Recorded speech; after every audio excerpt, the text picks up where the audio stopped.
Lisa Baird, you beautiful, beautiful human. Welcome to the kitchen table conversation, my sister. I'm so happy to have you here. Well, I couldn't be happier. And we were just talking a little bit. And finally, I'm feeling 2024 is going to be a great year. It really will. It's going to be challenging, but like today was that day I woke up in the cold, as many of the US did. And I'm really excited to be talking to you, Megan. Lisa, I love when you talked about that before we started to hit record, because I feel that we don't talk about this enough. Our world, and I felt this deeply this year in particular, and I'm curious your take on it too. Our world has you believing, especially in this digital age, that when the clock strikes January 1st, you should feel great and on it and ready to take the world by storm. And if you don't, then you're falling behind. Where for many of us, women in particular, the holidays isn't a necessary break. We never even have the break. And to give ourselves a little grace to find our footing. Talk to me about what that's meant for you in the past few weeks of this new year. Yeah, what, and the best part of my job, Megan, is I get to talk to women and men. By the way, I Mm, talk to a lot of men about our world and how it's fundamentally changed, and people are looking for that firm footing now. And it's interesting you bring up the fiscal year or the calendar year, is that if you look at it, like before a lot of things, but let's just say there was life before COVID and there was life afterwards. It just will go down as I guess BC and AD or AC. yeah. And, it upended a lot of these structural norms that we have. And Mm, this holiday or break in particular, I think people were running so hard from 23. They were running so hard. They're like, okay, I need a break. But you're right, you got to get through holidays. There was definitely a spike in illness again. And so a lot of people were going through that again, a lot of different illnesses. You had the break. And you know what? I feel like people for the first time, and I'm going to be actually optimistic about this, people said, you know what? January 1st is not my date anymore. I'm going to mm, take a little bit more time to ground myself. I know I did. I said, you know what? I'm going to use that first week to really model my thoughts mm, for what I wanted to do. So I didn't book myself back to back with Zoom meetings, or I didn't run out. I said, you know what? I'm just going to benefit from a little more thinking time. And I took some walks and I did that. And I found that giving a little bit of myself. And today is the first day I'm like, okay, I'm ready to go. And maybe it was the ability of me to have this conversation that got me excited about the new year. I might have needed that motivation. I love you for thank you so much for saying that about giving yourself a little grace and knowing that you'll find your footing, you always have, you always will, and taking a moment and a beat to map out what you wanted. You know, Yeah. Lisa, I can't wait to be sitting in a room with you in what's it, 21 days, February 8th. Yeah. February 8th. We'll be Y'all, in we Philadelphia We'll be in together. Philadelphia. So, guys, grab your tickets if you're going to be in the Philadelphia area on February 8th. Lisa and I, in this NextUp community of beautiful humans, are going to be together. Grab your tickets. I'm going to link them in the show notes. And, Lisa, one of the things I want to ask you is that in our digital world, which can feel exhausting, it is easy to say, I'm too busy. I don't want to go to the thing. I'm tired. I'll just stay at home. And it is so powerful when you're intentional in the rooms you stand in and get out from behind the screen and the conversations you have. What does that mean to you? Here is there as we looked at Next Up, and I don't know, I'll just for the people who are listening to this, Next Up is like the leading nonprofit association Mm, that's been in operation for over 2 decades, helping to advance women in the workplace and create allies among men and really developing a membership that's quite big. We're 17,000 members as of today. I do check it every day. And we've been doing this for 20 years, right? mm, But we continue to find ourselves like saying, you know what? How do we talk about what we do and the why of what we do in this new world because there's no doubt it's a new world. And there are two Yeah. things that I'm talking about more than ever. The need for people to open their minds. Mm. Opening their minds means learning something new. It means developing a capability that you might not have. But then the other piece of it that's really central to who we are as an organization is creating opportunities. And that opportunity might be on February 8th in a meeting where sure they're listening to Megan and Lisa and I already feel like we're going to have a good chemistry and it'll be hopefully thought provoking and entertaining, but you're going to be seated next to someone. Mm. And that is an opportunity for you. So you're going to be opening your minds this year above others, and you're going to be looking for those opportunities in a whole new way to make connections, because our world, because of what's happened, has become a very, very insulated place. And I hear a lot of people talking about that isolation they feel right now for a lot of reasons. So we're going to be unpacking that in the idea of like, how do you open your mind and how do you create opportunities and building the capability and the desire to want to do that, as opposed to maybe hide at home, which, by the way, I've done on occasion. I love to hear you say that, Lisa, because I am an extrovert meets introvert. And it took me until Oh, my late 30s to realize that yes, I love to be out talking to people, having conversations like yeah. this, but I also need my recharge time. And if I am left alone to my own devices for too long, it is a slippery place Oh, to yeah. go. Do you feel that too? Where are you on the scale of extrovert meets introvert? What does that look like for you? Well, no, I feel like all those old, ENTJs and they're Yeah. like, "Hey, guys, whoa," they don't work necessarily anymore. And the reason I try and counsel the people who are looking at a lifetime, and I even use the word career loosely because, careers can happen in very, very different ways right now, but I really counsel people to, as much as they can, take a long-term view. Mm, And, I was just talking to someone who, they got laid off and they were like, okay, what am I looking for? And I said, well, what are you looking for? And they said this. And I said, well, have you thought deeply about that? And they're like, yeah. And I said, well, have you realized, and Megan, this is something maybe you can speak about, is your business career or your nonprofit career or whatever it is that you're going to choose to fulfill your life's purpose happens in as a kind of a mm, wave. It doesn't happen all at once. Like we talked a lot about that mountain climb to the yeah. corner office, and I'm going to ask you about that in a little bit. But I did that too. I was like, oh my God, early in my career, sans children, I was like, man, I was climbing that mountain every Mm, day, and I was unafraid to dedicate the time mm, to do a lot of travel. And then happened a different phase of my thinking and it said, "You know what? I'm gonna build this life environment, this life support environment that I need, not consciously, but I'm gonna build this life support, and I'm gonna really invest in those friendships, mm, those support systems, because I wanna work, but I'm never gonna be able to do it on my own." And those support systems, as a mom of 3, and those support systems, let me tell you, they got me through 20 years of raising children. And then it was like, "Okay, wait a minute. Now, I'm in a new phase of my career." And you've got to really understand that your purpose can change over life and your person can change over life, Megan. I mean, tell mm. me, you've gone through some of that, kind of open your mind to a different way of working. I mean, how did you what catalyzed your growth in that way? Because it really is growth. Oh God, it is. And so as you're talking, I loved how you talked about the friendships because I Yeah. feel that as women, when we are and speaking from my own experience, so head down in the to-do list, in the task list, in getting the thing and achieving the thing, the first thing that can go is those crucial friendships. And I always say caring for yourself doesn't happen alone. And so, Lisa, back to your question of my own growth, I Yeah. can now look back and Yeah. I can see the building blocks of what brought me here.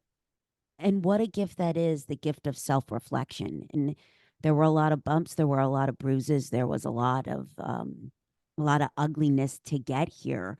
But I was just talking to a girlfriend of mine yesterday. She sat down with me, oh my God, 13 years ago when I was in my early 20s, and I was new into this sales Yeah, world that I was in, and she had this beautiful unscripted conversation with me about her struggles as a female, about what she saw in me. And that is one of the many gifts I think about women, empowering women, what we can see in each other, what we can't see in ourselves. And I had said to her at 40, I still remember that conversation. And so I think for me, Lisa, what gave me the courage to lean into the gut whispers was the tribe that I was surrounding myself with, because they absolutely. could see things in me I couldn't see myself. And they are your personal advisory, they're your personal board. Those are the people that, Megan and I had my own, they're the people that are going to tell you the truth. Mm. They're not gonna they're like, if you think of all the people that surround you, there's mentors and leaders at business, and there's people that you're gonna meet in your networking. But somewhere along the way, find that personal advisory group because they're gonna tell you the truth about yourself. And boy, has that been a guide for me, through my career. And you know what is one of the most rewarding things now? Is as I'm the CEO of NextUp, is that my personal board of advisors has changed over time. I have someone who was my first mentor in business who's on that personal advisory group, Mm. and he hired me at different companies, and he's helped me with the kind of the more formal parts of my career. And we're actually going to be doing a webinar for NextUp members together in September, and I'm going to Oh, talk about good. him as my first. He didn't the word ally did not Yeah. exist. Okay. But he was one of the first allies and he really helped me. He's on my personal board of advisors because for 30 years he's been telling the truth. But you know what's exciting now is Mm. that my kids are on my personal board of advisors. And Oh, I love that. talk about truth to power. Your adult children who are starting their own careers and doing it with the benefit, I think they're all smarter than we were. This next generation of leadership, Megan, I have so much hope for. They're smarter than we are. They're more in tune with their North Star of what they want to do. They're more willing to ask those introspective questions about themselves, maybe deal with uncomfortable I love this next generation that we're working with. I'm so positive and optimistic, but they have a lot of challenges to deal with, and that's what Next Step exists to help, is to help them deal with those challenges. Lisa, you said so much there, girl. You took me to Ah, church. too I about much. was having like a church service moment over here, and there were two things that you spoke on that really resonated to me. And one was having your kids on your board of advisors. I find Yes. that sometimes, isn't it our family that sees the ugliest parts of ourselves or what's left of us, or doesn't know us to a certain Yeah. capacity? And I was just driving yesterday with my husband and I asked his advice on a business decision. And he was able to give me a lens in 10 minutes, Lisa, of things that I was struggling with for weeks. And I thought, why did I hold this so close to my chest, feeling Yeah. like I had to figure it out myself? And I think there's something so Lovely. powerful to say, I don't have to figure it out myself. Let me ask for someone else to give me some insight on it in a different lens. Yes, I think that's exactly right because here again, I'm going to be positive and optimistic here on January 17th, 2024. Generational wisdom happens in both directions. Mm. Right? And we see it all the time when we talk to when women and men speak on our stage, and even men, I'm very excited about our new are really, men have so much more emotional intelligence and capacity than we give them credit for. I hear so many men today in strong leadership positions, very important leadership positions, talk about the influence their mother had on them. I hear it all the time. I hear it all the time. I also hear more and more people like me saying, "You know what? Here's what I've learned about my kid, and it's not just how to fix the printer." My kids have a funny session when I call them about technology. They go, "Mom, customer service is closed." That's what my son, says all the time. It's customer. But, like, I ask them questions because I'm helping this next generation of leadership, and who better than to ask the questions? So I love that this generational wisdom that's being passed around. And I think maybe our new way of working is opening those apertures to that, Megan, because you're working at home. You have that Mm. time in the car with your husband to kind of get that nugget of wisdom. And maybe we didn't allow that for ourselves in the past. It Uh, wasn't as authentic. It wasn't as credible to say, well, you know what? Here's what I learned from my yeah. kid who happens to be an up and coming marketing leader at a major company. I learned something from them today. I love how you talked about it goes both ways Goes both because ways. we do have something to learn from each other. But I want to ask you, Lisa, because you had brought this up and it really spoke to me, this question of and curiosity of what do I want? So for the female listening, or for the male, for anyone listening who thinks, God, I don't know what I want. What's your advice on helping them unpack it? How have you created space to hear yourself in your journey, to say, what do I want, and guide with that? I would love to hear your Yeah. take. It is one of the hardest Mm. questions that I think women in particular pose for themselves, but men as well. I'm seeing a lot of commonality there. It is one of the hardest questions asked because as women and as men, responsible citizens of a community, students at a university, early on employees, members of, a volunteer association, whatever it is. What do I want puts I at the center of that. And Mm. our society has not really helped us uncover those reasons. And what I find is what I want has to change over your career. And those inflection points, Megan, you talked about one earlier in our brief conversation that I'd love you to tell the group about is there's going to be an inflection point, Mm. not once in your career, but many times Mm. in your career. And recognizing that there's an inflection point is part of the ability to say, well, what do I want now? Because it can Mm. change. What do I want now? So that inflection point, for example, if you talk to a lot of leaders, entrepreneurs who, they have this incredibly, you know, talent to create something and be an entrepreneur and create something from scratch and launch it and be successful. And then all of a sudden they're successful, they've launched it, they have this amount of financial success or public success, whatever it ends up being. And now the gifts that got them there aren't gonna be enough to get them to that next level. And so that's an inflection point. And if they're smart and wise enough, they'll realize it and they'll say, what do I want?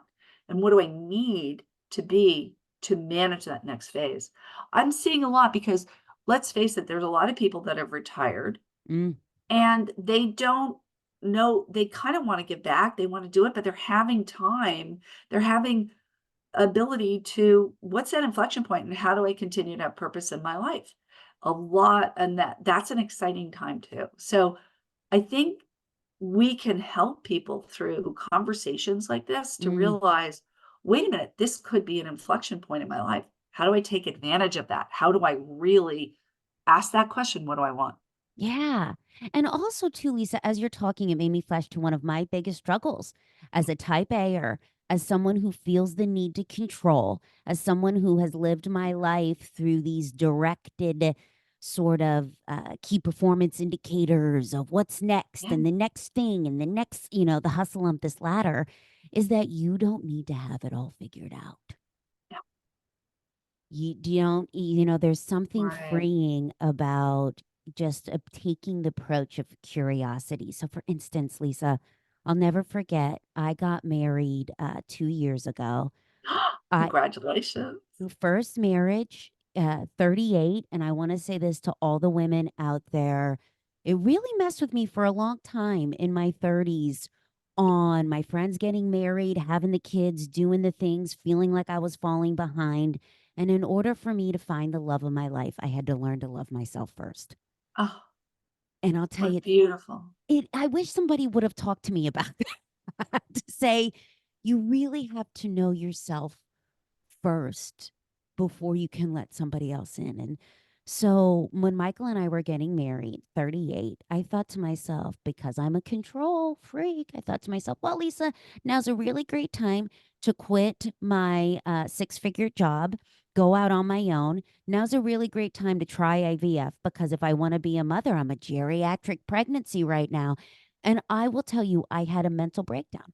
And no wonder Oh, I did because I thought I had to control all these things. And I had a girlfriend say to yeah, me, again, back to what you talked about earlier, Lisa, who you surround yourself with, the conversations you have, who you call, who's your support system to keep those to board of directors, and they'll change. But she said to me, Meg, you are trying to plan out your entire life in the next 3 months. Take a beat. wow. Take a Ooh, beat. Give yourself space to hear yourself, even if it's just a walk, driving around in the car yeah, aimlessly, in the shower, moving your body, whatever you can, just give yourself some space. Trust that it'll all work out because it always has and it always will. And I reflect back to that conversation often when I'm trying to over control yeah. things. Yeah, I mean, we do try and plan out every minute of the life, don't we? As opposed to letting it happen. That's a like there's almost control in letting it happen that, you know, that's the secret sauce, right? Is that, you know what, I'm gonna let this happen. And giving up that control gives you some control over how you manage life coming at you.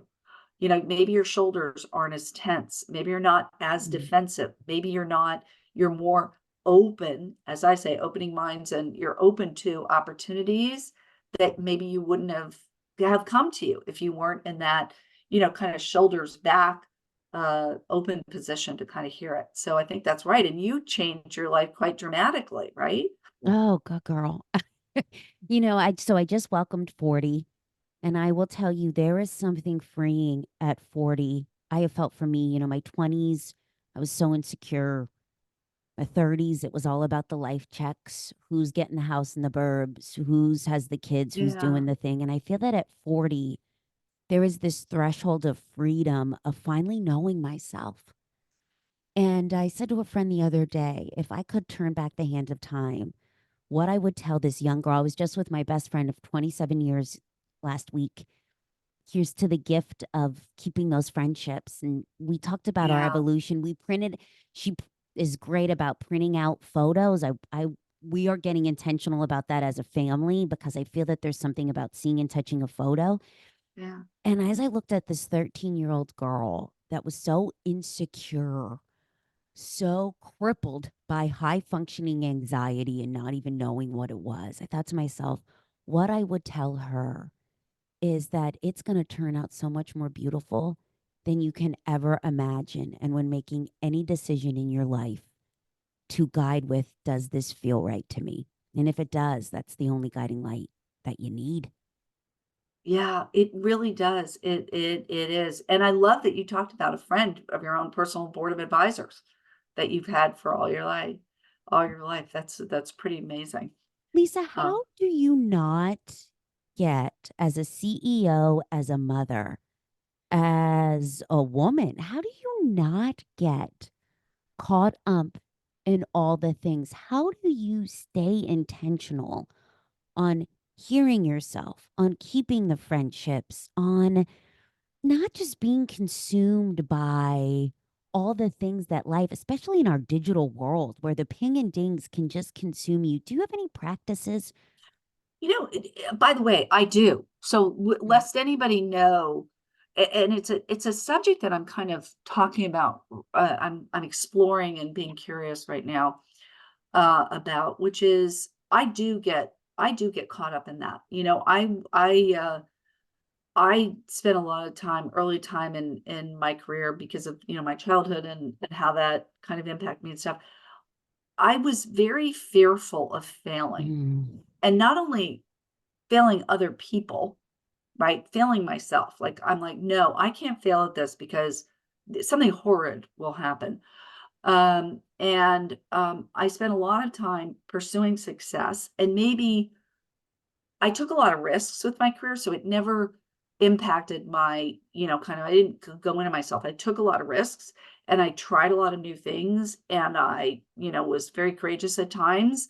But what came with that was a lot of fear. Yeah. And that fear takes a lot of toll on you, right? And I really started to examine that role of fear that it played in my career. By the way, sometimes it was an incredible motivator, right?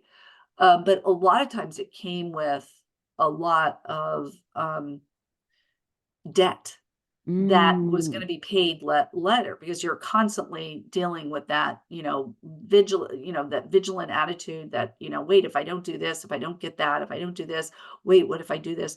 You're just constantly having those voices kinda drive you, those voices of fear, and so I think that was something that when, I had a big, what publicly was construed as failure happened to me in my career, huge. And it was publicly seen as a failure. I really dealt with that fear factor. Mm. I really dealt with that fear factor, and it came down to what do I want? And there were really some really big decisions that I made about how I was going to operate with kind of the pressures and the stress that come with the CEO and the pressures and the stress that you put yourself on to be, a good, responsible parent, pressures and stress of being a contributing member, a citizen. That's something I think about a lot lately. And by the way, I think a lot of people are thinking about that word is what kind of citizen am I? Mm. And it's not a word that comes naturally to us. It's like an old Greek or Latin word, Yeah. right? But I hear a lot of people contemplating what that means to them personally because citizen says contributing member on a Mm. whole bunch of different levels. And I had to I had to overcome a lot of those fears and really get to that place like of I don't know if it's loving myself, but not being so letting that be a driver. You Ah. know, something happens in the social media sector, it's going to happen. Don't be afraid of it, you know. Uh there's a lot of things that we can learn on the backs of things that have happened to us. So I do think that again, I go back to this really hopeful, excited place I am about how people are really becoming much more adept at dealing with a lot more complex life today than we ever had starting in my careers. And I started my career way earlier than you did. It was not as complicated and not as many things. So I think people are really developing much better tools. And I'm happy NextUp can be part of that conversation and be a tool and a support system for women as they and their allies as they go forward. And answering this question, what do I want? Yeah. As you're talking, Lisa, and having to experience, I'm sure, what was crippling to you Crippling. in the moment is the power of looking for the lesson. I think perception is such a skewed thing because you can go through some really hard crap in your life and in the moment it feels like you won't make it through. And then you make it through the tunnel and you look back and you think, "Oh, that wasn't that hard." Like for Well, instance, oh, go ahead. no, I think you've just said it really well, which is where is that resilience going to come from? Where are you going to get that resilience? It can come from a lot of places. It can come from friends. It can Mhm. come from fun, joy and things. You can get resilience by caring for yourself. It can come from, a lot of faith. People, a lot of people comes from faith and whatever that ends up being for them. But I do think resilience is something that people need today in a lot of different ways that maybe we didn't need as much. And I also think what plays a big role today is having that humor and the Mm, ability to realize that we're all kind of dots in this huge in yeah. this huge thing. We're dot people. And if you can have a sense of self-deprecation and a sense of humor and a sense of your place in this massively beautiful universe that we live in, you're going to have a little bit more strength and tools and come to kind of make it through this world because it's darn complicated. Oh, it can. And also, too, I was just watching this clip from Jamie Lee Curtis yesterday. A friend of mine, Erin Gallagher, started this hype woman movement all around women really empowering each other and helping each other. Just what Yeah, NextUp is doing. Really saying, I see this in you. Let me share with you these tools and let me introduce you to people that can help you get there. Answering, what do I want? And it just made me flash too. I was in a conference the other week, and this beautiful 20 something got up and shared what it's like to be a 20 something in today's world. When I was coming up through the ranks, and I'm sure very similar for you, Lisa, we had an office space. So that networking, that community sort of happened organically. And she yeah, had shared that, listen, I was brought into the organization on my own. It was virtual training. I'm really dying for a tribe, but I've yeah. never been taught how to go out and get one. What's your recommendation to the individual listening that is looking to get a tribe, but they've been living in this virtual world and they don't know where to start?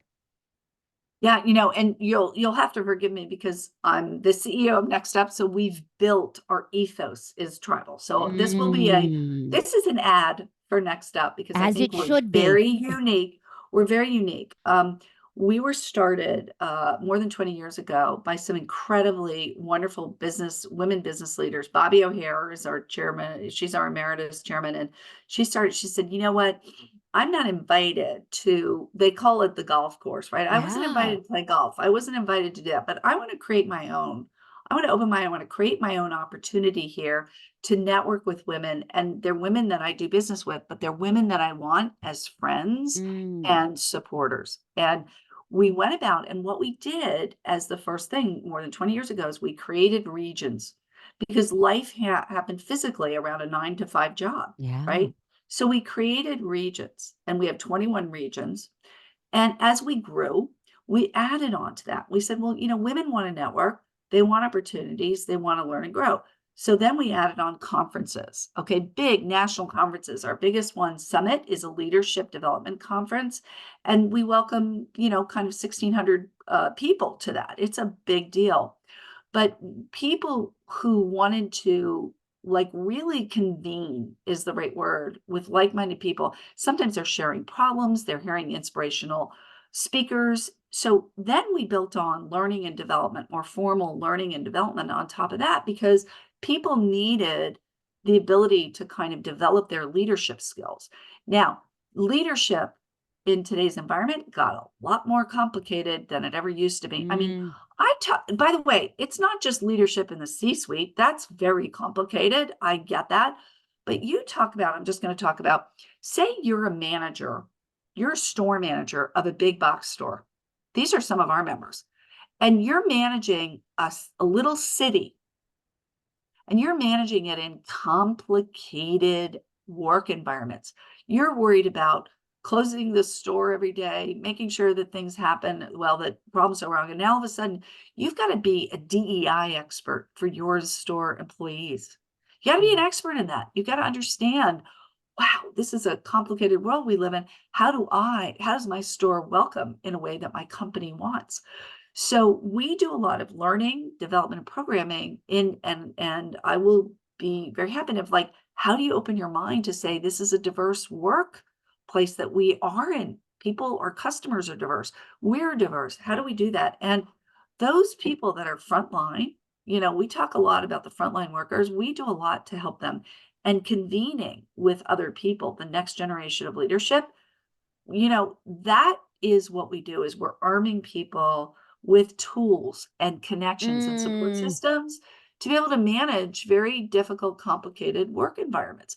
Some of it comes down to, let me put it this way, and I talked to it was a, CEO. I won't say who it is, but a CEO of a company, and he had to write a quarterly letter to his board during COVID. Right? He told me this story yesterday. His HR people constantly had to tweak it and edit yeah. it because he would write to his quarterly board and his staff and everything. And he was so mad that people were like, "Oh, I'm working at home. I'm never going back to work." I love working at home. I'm working back and I love it too, don't get me wrong. But they said, well, wait a minute. We have people on the manufacturing line. They're not able to work at home. They Yeah. got to come in every day. And so he told me this in a very vulnerable moment. He said, I got really mad at the people who wanted to be at home with their families because we had other segments of our worker population that had to come into a plant every day to make drugs. And I said, well, think of a world, I was counseling him. I said, think of a world where both can be good. Okay. Mm, But how do you navigate that? How do you navigate today's workforce? That's a real C suite yeah. problem. How do you navigate this hybrid? Like, what does it mean? Because as the CEO, you're the CEO of everybody, Yeah. right? And I love that Next Up, particularly for next generation of leadership, but also for the C-suite, we can be that really safe place to go and say, you know what? If you want to learn a new skill or you want to be in a safe place to have a conversation or be inspired, we're it for you. We Mm, are a very, very safe place to be. You're going to be able to connect with people in your work at Next Up, but also new people. So we welcome independent members. We love that. Come and see us. We welcome students who might be looking for their next job and want a taste of what it's like to be in a corporate environment before they're thrust into one on the very first day of their work. We try and be very welcoming and very accessible, so that tomorrow's leaders like are learning some of the skills for us. So if you get a chance, go visit our website and you can learn a little bit about what we offer people. And on February 8th, when Meg and I are doing this in person, I think you'll hear a little bit more about what it's like from people who've been Next Up members a long time and have relied on us as a ladder to help them manage their career, whatever they want to do. oh, I love that. And guys, I'm gonna link that in the show notes. Go and check out Next Dump.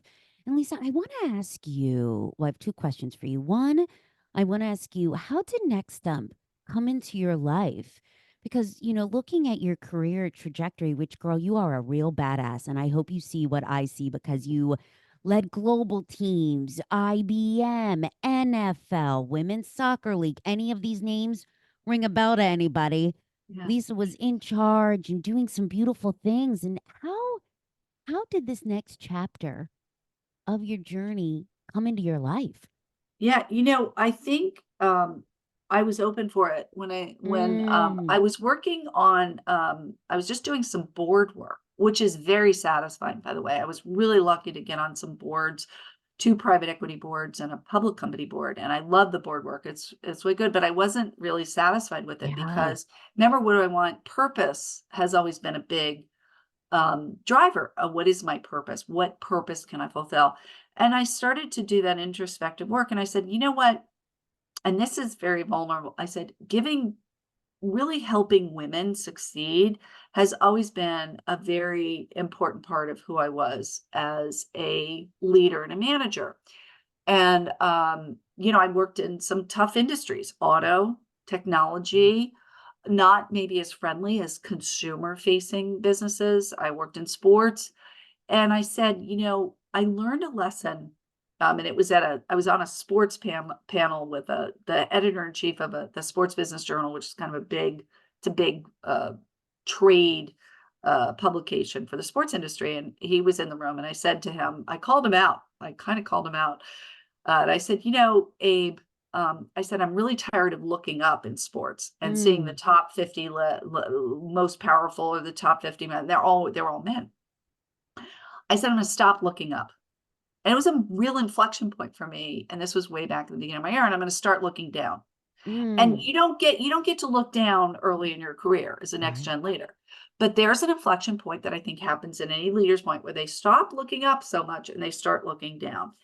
And I went and I said, I really loved helping women. I just have always done it, and I'm really proud. Someone I mentored at the NFL is now the executive vice president in charge of sales and marketing, and Renee Anderson. And there are other women that now are running, big businesses, or people I've worked with who are owners now of sports teams. A woman that I really helped get control of a sports team in Washington, D.C. I helped a lot of women in the National Women's Soccer League get ownership teams, and that was really satisfying for everybody, right? The Angie Long, the owner of Kansas City, and the LA group and Washington, DC. But I think when Next Up came calling, it had a lot of the ingredients that said, gee, this is going to be somewhere where I can really have a purpose and help Mm, people. And the quality of the work that we do, which is very, very high, and the amount of impact that we have on that next generation of leadership is really exciting. That's where I want to spend my time. I'm not as driven by helping people in the C suite, even though that's very important. I'm much more when I meet someone young who's starting a job or just got their first promotion or dealing with that first moment where you are a women in business and you want to project a certain persona, but you're kind of driving your kids to school at mm, the same time you're doing a mhm, Zoom call, making that okay. That's where I get a lot of my that's where I get a lot. And 75% of our membership is kind of Gen Z, millennial, Gen X, and they're the generation that is dropping out the fastest. And so I really feel like that purpose can give me a lot of excitement and get me up in the morning, and I can hopefully leave this Next Up in a better place than when I started. And I will put this in. I have the most incredible board of directors you've ever seen in your life. I love working with them. as you're talking about next stump and where you are turning behind you and helping the next generation of women, you lit up. You can tell that that is your you can feel it through the screen, and what a gift it is in your journey to have this full circle moment to say I've learned all these lessons now through my journey firsthand, and now I'm going to turn around and help share those lessons with the next generation of women. Lisa, one last question for you. What would you tell your younger self what you know today? What would you turn around and tell her? It's funny because that's always like you want to tell your younger you want to tell your younger self, the lessons you learned to avoid making Yeah. mistakes, right? You want to tell those lessons. And clearly, I have those lessons learned. Here's what I would tell people: make the mistakes. It's Mm, okay. I would tell my younger self, don't be so afraid of making the mistakes. That in the long arc of your career, of your contribution, of your purpose, that you are going to have a lot more successes and a lot more wins. But you know what? It's it's it's something I learned from sports by watching some of the best goalkeepers in the world in soccer and other sports. Ready? If you're a goalkeeper, if you're in the goal, okay, and I have to go back to my sports analogy. It's very unique to some sports like hockey and field hockey and soccer. If you're in the goal, you know, the teams win as the teams win, mm, right? It's the mhm. people that score the goals, it's the team wins. But sometimes the team's loss is the goalkeepers. And the best goalkeepers in the world, coached by the best coaches in the world, they let that ball in or that puck in and they immediately forget about it. They don't think about it, not until game footage or something like that. They have this sheer talent to keep their head in the game.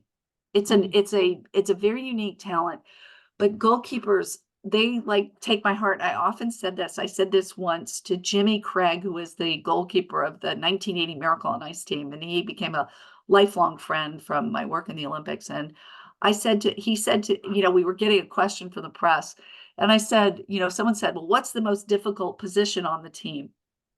And I said, well, it's the goalkeeper's mother. And I was a mother of a goalkeeper. And that's the tough position is, my kid. But goalkeepers have that great ability to kind of move on from a mistake. So that's probably, I'd say, don't worry about it. You're going to make mistakes. It's going to be okay. Lisa, that's a beautiful, tweetable moment to leave us with. Don't be afraid to make mistakes. My friends, I hope that you join Lisa and I for this elbow to elbow. I can't wait to be in a room with you, my sister, on February 8th. We're going to link the availability to get tickets below. I hope to see you there in Philadelphia. Lisa, thank you for the courage to listen to yourself, to hear yourself of what do I want, and to help this next generation in a beautiful way that you are. It is a gift to be a part of. Thank you. Thank you. Thank you, Megan, and I'm looking forward to meeting you in person, and God, we need more of those moments and opportunities, don't we? So I'll see you in Philadelphia on Feb 8th. Thank you, everybody.